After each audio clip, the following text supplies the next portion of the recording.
What's up, y'all? This is Patrick, and I am drinking a glass of water and a cup of coffee.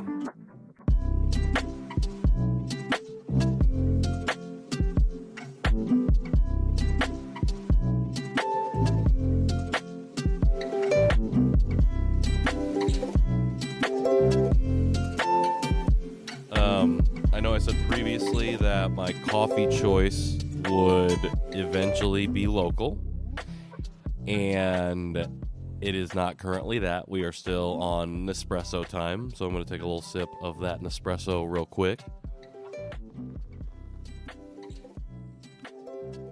I like the convenience of the Nespresso. I also totally understand how that perpetuates convenience culture. Is that the right way to describe it? Perpetuates the idea of shortcuts, maybe, is what I'm thinking of.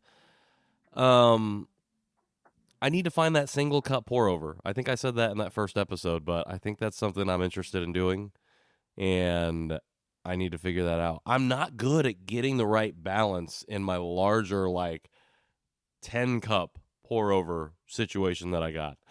I thought that I would figure it out, and I just feel like I can't make a good cup of coffee with that.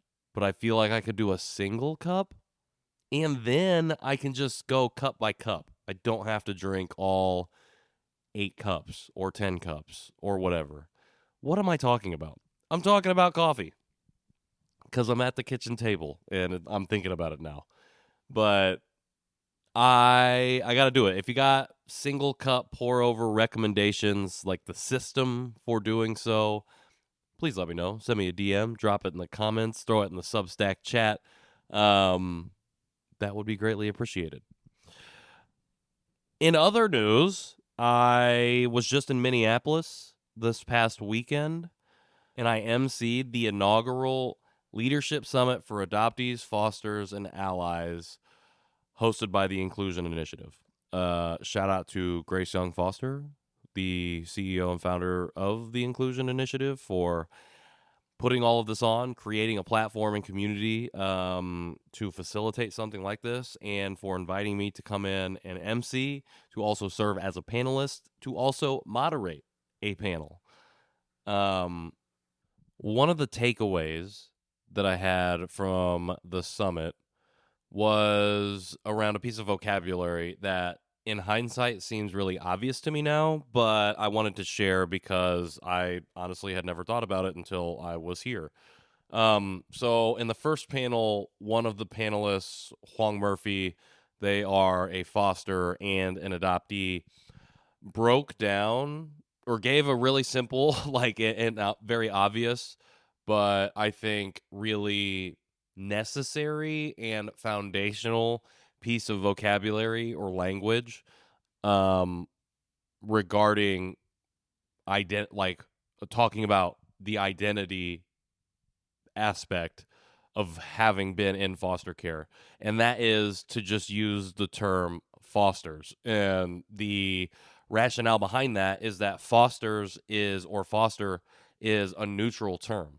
So as an adoptee myself, adoptee is the term that I prefer when I talk about my experience, or when somebody is talking about my experience and referring to me. I would prefer that they referred to me as an adoptee, because there is no baggage or connotation that comes with that. And speaking from my own specific experience, when I have thought or talked about somebody who has been in foster care, I have said foster care alum or foster alumni or former foster youth. And when I think about it, and after Huang said that about the neutrality of the word foster, I was like, oh yeah, because when I think about my usage of it, it always had some qualifier on it that would present a bias, could be infantilization, or could be very infantilizing, could be very invalidating, but always ties it to the system, making the person whose identity that I would be talking about, that would be secondary to the systemic aspect of it. They would be a passive person. Like, I don't like to say I am an adopted person because I was adopted, but I don't like to say that I was adopted as the way that I identify. I'm an adoptee because it allows me to claim agency over that. And at the end of the day, it's a simple bit of vocabulary and shift. It's just a mindset reframe around how we're talking about that, but it is a necessary one because if we're going to be respectful and honoring the identities of other people, we have to use and utilize their preferred vocabulary. It's just like pronouns, and it's easy. Like if you like, and I think at the end of the day, Foster's is something that I'm working on making a regular part of my vocabulary. And this is what it is. So that was one of the big takeaways because I think about how I talk a lot about the importance of words and language. And even for somebody who is talking about a lot, which does not make me an expert by any means, and not, does not make me an expert by any means. All that to say is very indicative of the fact that I am constantly learning, constantly needing to do better. And hopefully one of the things I can model through the show is that it's a constant striving to try and do better. And when I learn that I haven't been doing well, I can just address it, be accountable, and move on. So, yeah, shout out to Grace, shout out to Huang, shout out to everybody at the summit, and excited to see what happens going forward.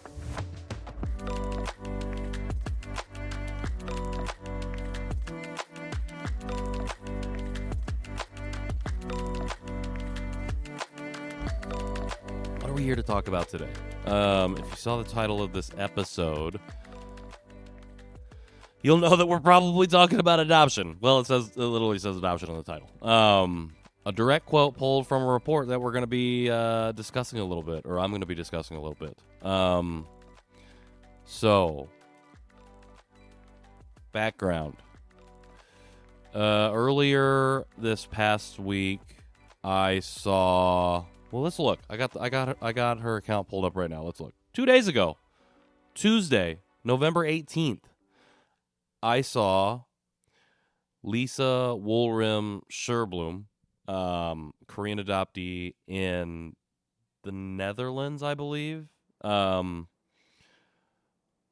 post that she had received a copy of South Korea's Truth and Reconciliation Commission's report on their investigation into intercountry adoption in the country. And she posted the picture of the front page of the report, and the report is titled Human Rights Violation in Intercountry Adoption. So immediately I knew we got to dig into this. This all came about, so just to if you're listening and you don't know, about 2 years ago, a group of Korean adoptees led by a group out of Denmark, 367 adoptees to be specific, brought a petition to the South Korean government demanding that they investigate potential human rights violations in their adoptions. Okay, here we go. So, this happened in 2023. And since then, the Korean government has convened a Truth and Reconciliation Commission to explore and investigate the claims brought by these petitioners, 367 petitioners. For context, over 200,000 babies, children, people, including myself, were adopted out of Korea starting in the mid-50s. And that is the quote-unquote official approximation of children adopted out of the country. So 367, not that many. But this this demand for an investigation came on the heels of a investigation that had happened about 5 years prior, 2017, 2018, through the 2020s, in Denmark, of their own international adoption practices. And they found a number of abuses and systemic issues constituting human rights violations within their own system that was also connected to the sending country systems and other receiving countries. Sending country here being a country that an adoptee's country of origin, receiving country here meaning the country that they were adopted into. So this investigation went underway 2023, and over the next 2 years we have seen 3 releases of reports. Like, essentially this big report that's come out, we have seen piecemealed out 3 kind of updates. And long story short, it has just reaffirmed a lot of things that people, adoptees specifically, have been claiming for a long time. Mainly that there has been some shit going on and that this shit needs to be looked into. And needs to be done expeditiously, if not immediately. So, on November 18th, this report goes public. Roughly around that time, this report goes public. The decision I see on page 1 from this Truth and Reconciliation Commission was actually made back in March of this year, March 25th. We are just now receiving, 8 months later, the publicly consumable version. So here we are. We've received the publicly consumable version. I will have this linked in the newsletter. I will also link this in my Instagram bio if you are so interested. I do highly suggest that you open the report for yourself. It is 152 pages, so it is a lot. There is a lot of stuff to dig into. And I think that if you are serious about wanting to better understand this experience as an ally, I think it behooves you to open this up and read it. If you are working in a field that will put you in the orbits or spheres of adoptees, especially intercountry adoptees, you need to read this. I think it is that important. Adoptees, I don't think you need to read it at all. I think that what's shared in here in this report are things that we have already been talking about. There are books about this. There are podcasts about these things. There have been numerous conversations on social media and elsewhere about the stuff that's brought up in this report. So if you don't need to read it, if you don't want to read it, I don't think you don't have to. I'm not telling you what to do or not to do. Just after having gone through it myself, I feel like, and I'm going to get into my takeaways, I think you already know. And there's going to be some stuff in here that if you do choose to engage with it, that will, if you didn't already know it, will not shock you, but will probably piss you off. So that is just something I'm trying to keep in mind as I think about as that's something that I wanted to keep top of mind as we approach this conversation, because stuff like this comes out and then we clamor for adoptee response and for their opinion. Oh, what do you think about that report? Without first thinking about, oh, maybe they don't want to share, and maybe I should wait to let them lead in the sharing. So this is me leading. This is my lead in. Other adoptees are going to have their own lead in. And allies listening to this, of which I know there are some, at least, that is the importance of not only consuming this information, but how you choose to utilize it moving forward. And that requires a little legwork on your end, a little work making sure that you are being mindful in those situations.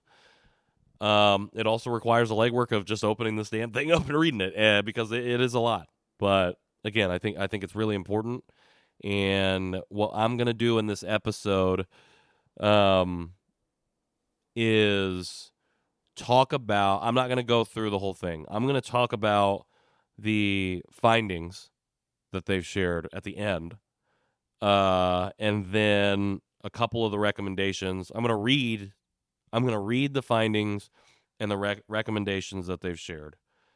And then I'm going to talk about what I think about this report and the findings and what the recommendations specifically. And then we'll go from there.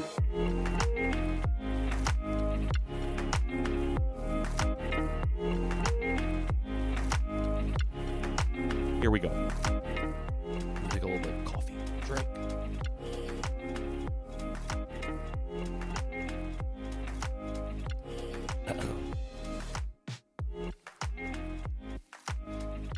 The essential purpose of intercountry adoption is to provide children in need, i.e. children who have lost the care of their parents or communities, with safe and secure family environments.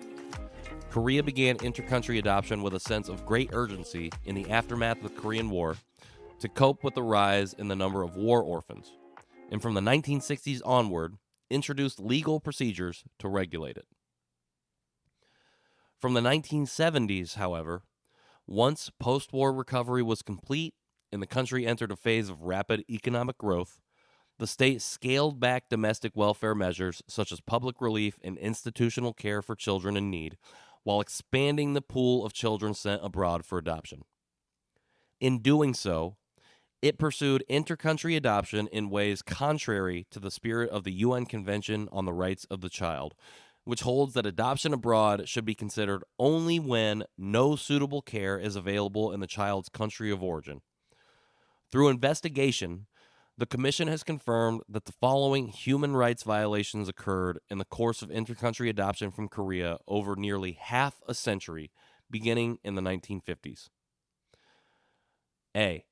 From the 1950s onward, in the process of sending hundreds of thousands of children abroad as part of child welfare policy, the Korean government neglected its constitutional and treaty-based duty to protect its citizens' fundamental rights by failing to legislate properly, by neglecting oversight, and by not carrying out administrative procedures. In doing so, it violated the rights of adoptees guaranteed under the Constitution and international agreements. B.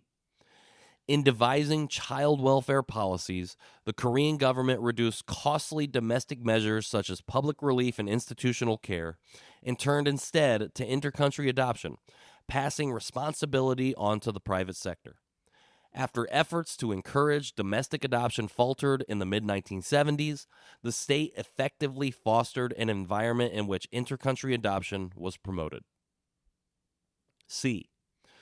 Despite persistent criticism of inadequate legislation, the Korean government failed to amend laws or introduce safeguards, leaving adoption agencies with de facto authority over adoption consent. Even as agencies repeatedly violated laws, regulations, and guidelines, the state neglected its oversight responsibilities and failed to properly enforce immigration reviews or protect adoptees overseas.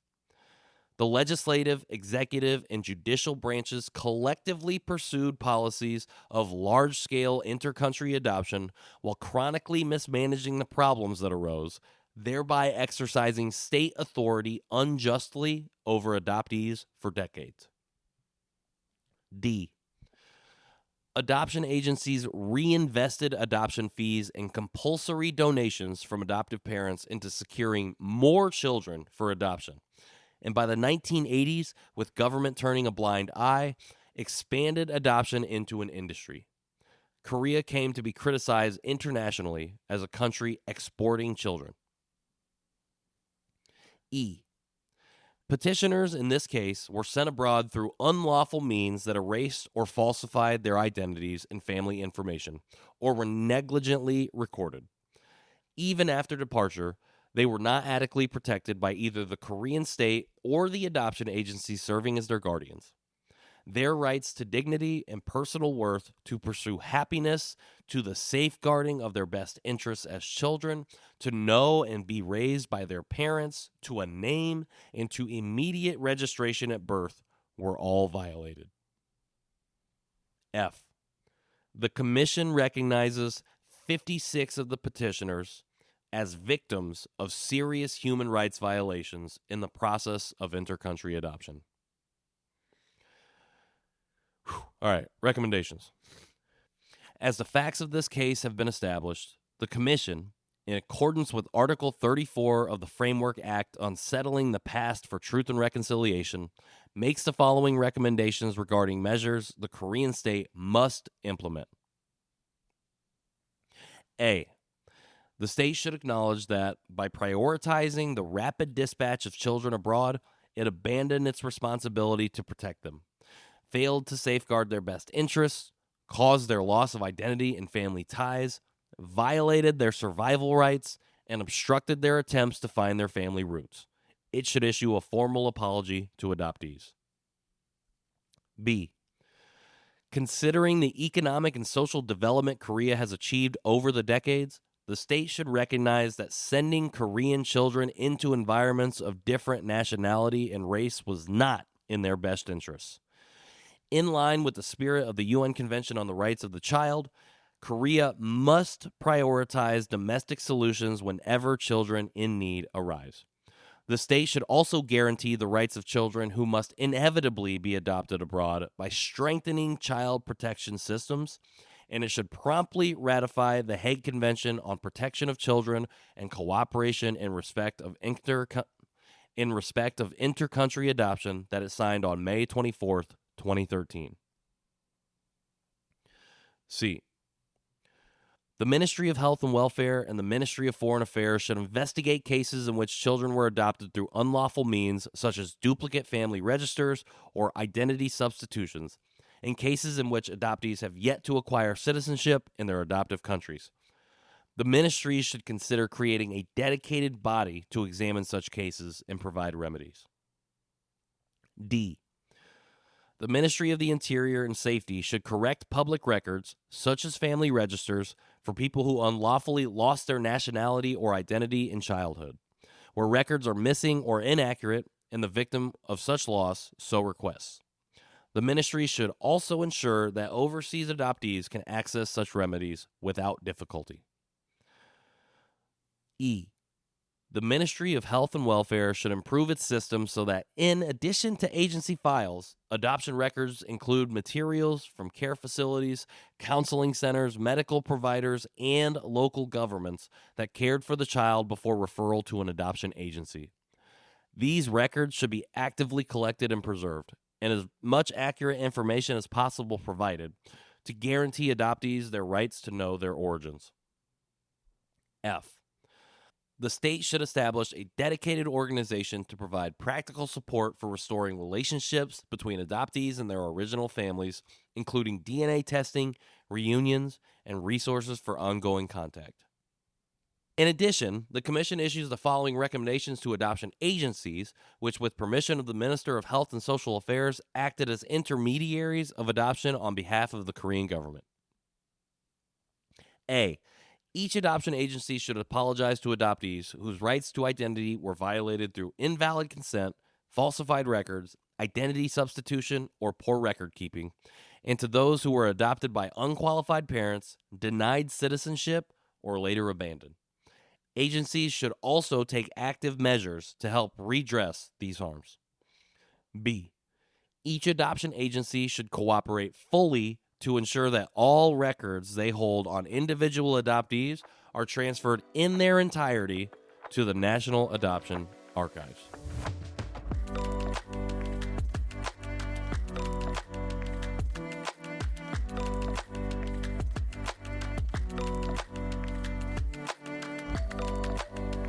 All right, that only took me like 10 minutes to do. Oh, okay. And now I want to talk about what I think about all this. Again, I encourage everyone to go and read the report for themselves so they can form their own conclusions based on firsthand knowledge and not secondhand from me, even though I did just read directly off of the report. But what I'm going to talk about now is just like what I think about some of these findings and the recommendations that were made. And also like just address that I think this, okay. Yeah. All right. So as far as the findings, I said it at the top. I think if you're an adoptee, a Korean adoptee specifically, coming to this information, this ain't new. None of this information is that new. And I think what I walked away with, I think what I came away with on this initial read is really just that not even, well, here's the thing. Okay, so here's the thing. Like, this is important. This is so, so important because it legitimizes the lived experiences of adoptees who have been saying these exact things for decades, but legitimizes it specifically from a government entity. The government is essentially saying this. And now I realize that the Truth and Reconciliation Commission making these recommendations, sharing these findings, is not the government saying any of this. Even though they appointed or called for the commission, organized the commission to look into this, they're not saying that they did any of this. Even though that's what we found. Now, will they take the recommendations and go from there? We'll see. But just on its face, that's not them saying this. But the fact that the TRC, the fact that they have come out and said all of this on the record in this way, in this very detailed, lengthy report, that matters. That stuff matters. And again, adoptees who have been fighting for our records, for our rights, fighting to have their stories and voices be heard. The reason I said legitimizes is not because they were illegitimate before. It is because for the first time, for many people, it's being taken serious by an entity that was ostensibly put in place to protect us. And so for a report to come out like this from this entity is the first bare minimum step in the process of being held accountable, holding yourself accountable, and taking the steps beyond accountability, taking the actions to address these systemic failures that led to human rights violations. Human rights violations. I think that for people who are not adopted and who maybe have no idea about some of the non-mainstream experiences that come with adoption, this is going to be extremely surprising. Which the report even lays out should not be that surprising. In the 70s and in the 80s, there were global stories about this happening. The exporting of children from Korea. And it continues to happen. It continued to happen. It is still happening. 79, I think, last year is what, or in 2023 is what the report says.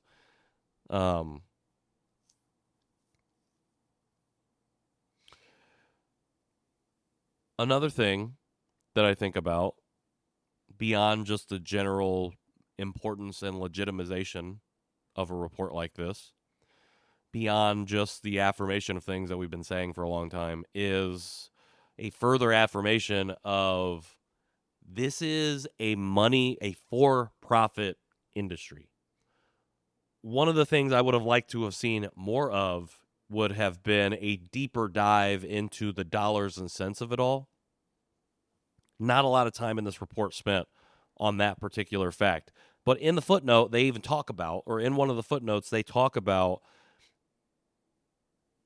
the impossibility, not the impossibility, but the extreme difficulty with which there is, or the extreme, they talk about the extreme difficulty of trying to uncover and follow the trails of money to get an accurate read on it.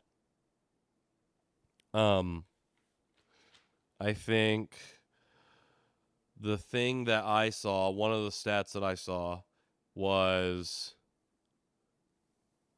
something like the billions. Somewhere in the billions.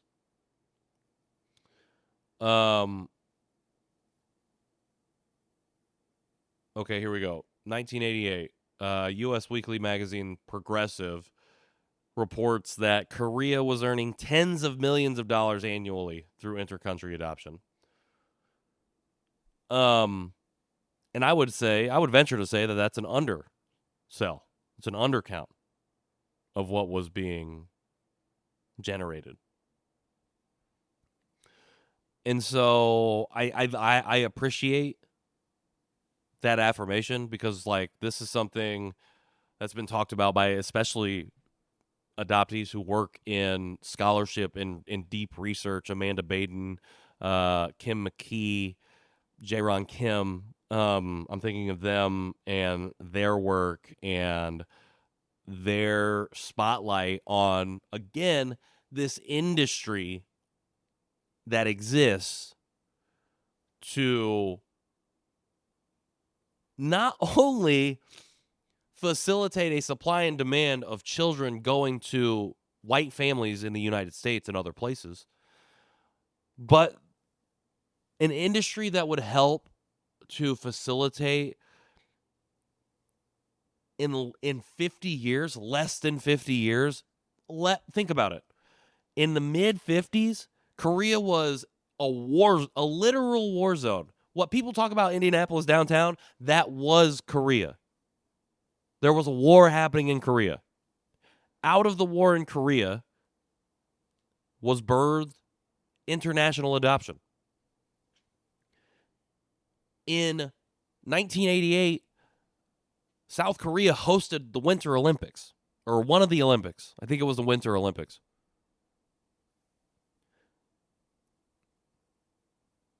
They were a literal war zone 30 years prior to that. What many people would consider to be a developing country at that time in the 50s And in 30 years, they had done such an accelerated economic job. They had done so well in their economics in the rebound from the war that they were able to host the Olympics to step onto the world stage as a quote-unquote first world country, developed nation. What they ain't talking about, what they did kind of talk about, but what they aren't really talking about, what we still don't talk about enough, is how intercountry adoption, how adoption was a pillar of that. And so I would have liked to see a little bit more of the dollars and cents of it all. And I understand why that's hard to track. But suffice it to say that a lot of money was made during this period. All right. And the third thing that I've taken away that I'm thinking about a lot, I think, is last week's question of the week was, what is something that you've lost through adoption? And I think this report, because they talk, like a lot of the testimonials and the petitioners that shared, of the 56 specifically, talked about loss of identity, loss of language, loss of name. And one of the things that I never really thought about until I started this journey was how my Korean name is not a family name that I received from my birth mother. It is a name that I received from the adoption agency when I was relinquished. I think that's a really interesting thing. And I think about how I'm one of the lucky ones in terms of my experience with adoption, but how even our names, what we would believe to be our birth names, are just interchangeable words and letters to some people.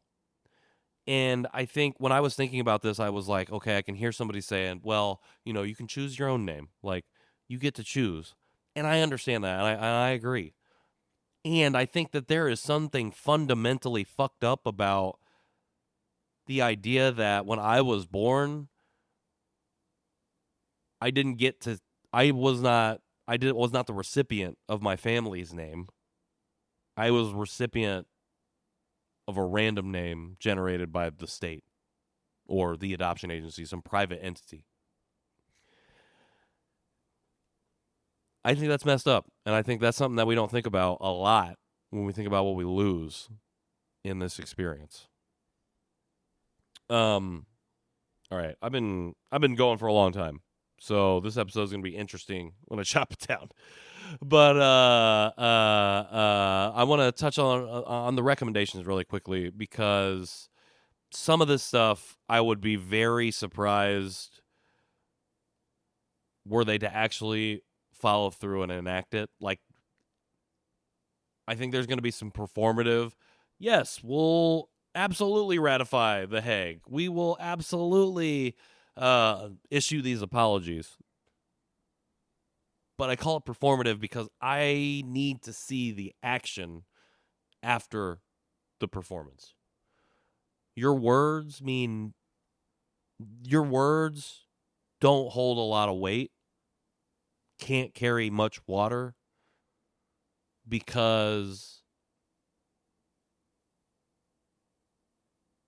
every time words have been used to address these situations, these issues,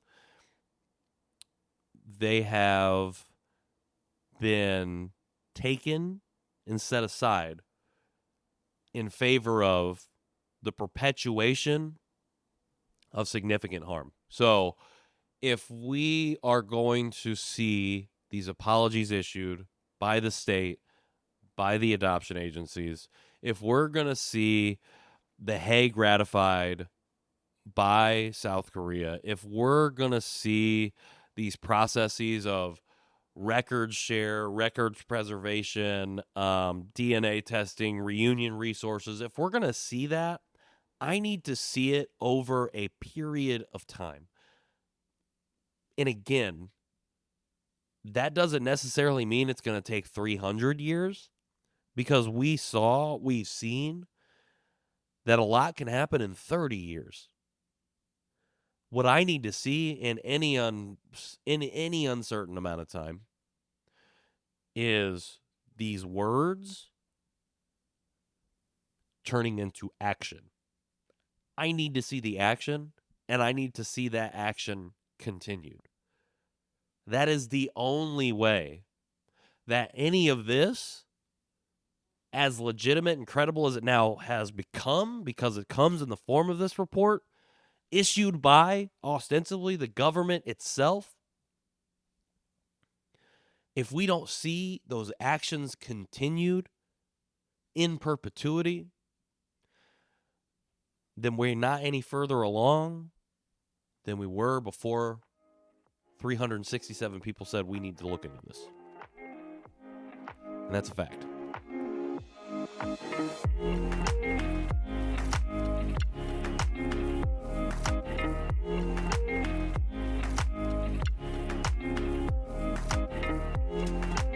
All right.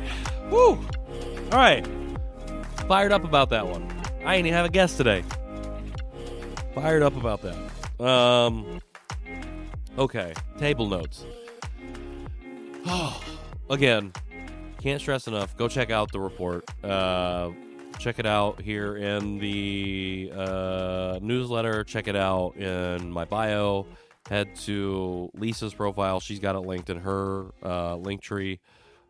Go take a look. It's important. All right, I do want to do a quick fact check before we get to the question of the week. Okay, so the first one I want to do is apologize, because I forgot what I needed to fact check from episode 2 with Alex, and I know now.